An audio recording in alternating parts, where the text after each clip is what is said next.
کہ سالوں سال سے جو ارمان سینے میں لے کر زندگی گزار رہے تھے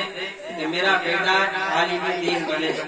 آج انہوں نے اپنے والد اپنے گھر والوں کے ارمان کو پورا کر دیا ہے۔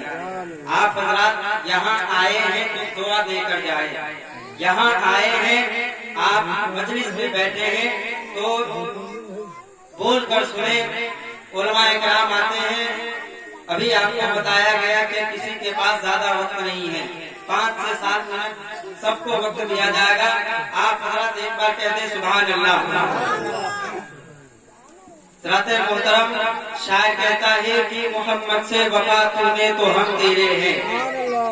کہ محمد سے وفا تو نے تو ہم تیرے ہیں، یہ جہاں چیز ہے کیا لوح و قلم تیرے ہیں۔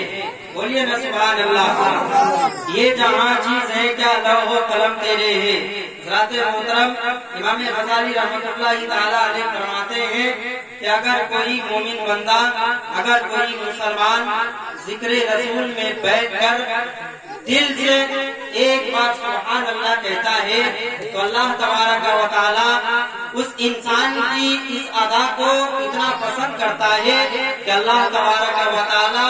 اس کے نام سے جنت میں ایک کھجور کا درخت پیدا کر دیتا ہے۔ حضرات محترم، یہی تک محدود نہیں ہے۔ امام غزالی رحمۃ اللہ تعالی علیہ اپنی کتاب مکاشفۃ القلوب کے اندر تحریر فرماتے ہیں، لکھتے ہیں کہ اگر کوئی بندہ مومن ذکر رسول میں بیٹھ کر ایسی جگہ جہاں اللہ اور اس کے رسول کا ذکر ہو رہا ہو، ایسی جگہ پہ بیٹھ کر جب اپنے رب کو پکارتا ہے، سبحان اللہ کی ثنائیں بلند کرتا ہے، اپنے رب کی پاکی بیان کرتا ہے، تو اللہ تبارک و تعالی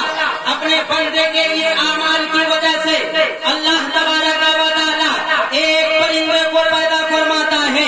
اور اتنا بڑا پرندہ، اس پرندے کا ایک پر مشرق میں، دوسرا پر مغرب میں، اللہ اکبر، اللہ تبارک و تعالی ایک پرندے کو پیدا فرماتا ہے۔ جب وہ پرندہ تخلیق پاتا ہے، جب وہ پرندہ جو ہے وجود میں آتا ہے، رب کی بارگاہ میں عرض کرتا ہے، اے خالق کائنات، اے مالک دو جہاں پتا، مجھے کس لیے پیدا کیا ہے؟ کیا مجھے اپنے حمد و ثنا کے لیے پیدا کیا ہے؟ کیا مجھے اپنی باقی بیان کرنے کے لیے پیدا کیا ہے؟ تو خالق کائنات ارشاد فرماتا ہے، مالک دو جہاں ارشاد فرماتا ہے، اے پرندے میں نے تجھے اس لیے پیدا نہیں کیا ہے بلکہ پوچھا اور حوض کوثر میں گوتا لگا کر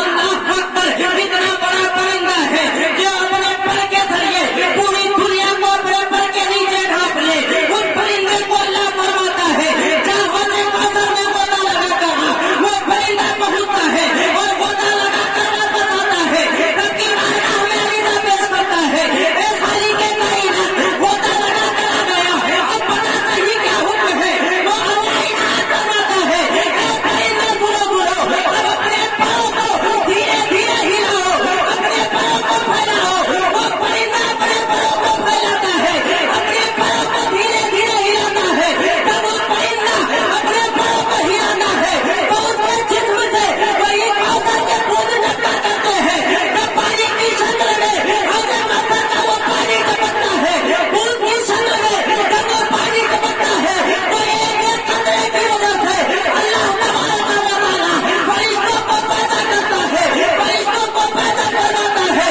جب فرشتے تخلیق پاتے ہیں، رب کی بارگاہ میں سوال کرتے ہیں، رب کی بارگاہ میں عقیدہ پیش کرتے ہیں، اے خالق کائنات کیا تو نے مجھے اپنی حمد و ثنا کے لیے پیدا کیا ہے؟ کیا اپنی عبادت کے لیے پیدا کیا ہے؟ تو رب فرماتا ہے، او فرشتوں سنو، میں نے اس لیے پیدا نہیں کیا۔ فرشتے عرض کرتے ہیں، مالک پتا تو صحیح آخر کس لیے پیدا کیا ہے؟ تو اللہ فرماتا ہے، فرشتوں بڑا سا زمین پہ بڑا بستی میں میرے محبوب کی امت کا ایک انسان، میرا چاہنے والا، میرے محبوب سے محبت کرنے والے نے میرے محبوب کو پکارا ہے، میرے رب کو پکارا ہے۔ او فرشتوں سنو، میں نے تجھے اس لیے پیدا کیا ہے کہ تمہیں قیامت تک کے لیے تم میرے اس بندے کی مغفرت کی دعا کرتے رہو، تاکہ ادھر تم دعا مانگو گے خدا میں اپنے بندے کی گناہوں کو بخش دوں گا۔